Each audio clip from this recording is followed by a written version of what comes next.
Itinutulak ngayon ng ilang mga senador ang suspensyon ng excise tax sa mga produktong petrolyo. Kaugnay yan sa nagpapatuloy na sigalot sa gitnang silangan. Kung bakit, alamin natin yan sa ulat ni Daniel Manalastas.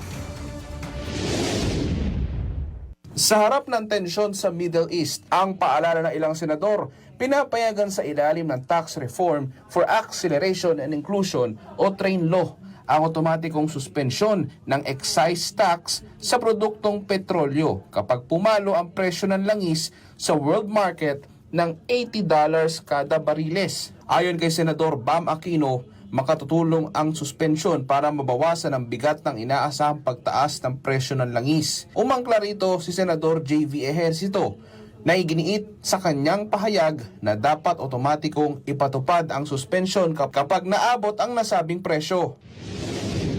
2 billion pesos for the emergency fund, no? Kung sakasakali, para po kung kinakailangan i-repatriate yung ating mga OFWs.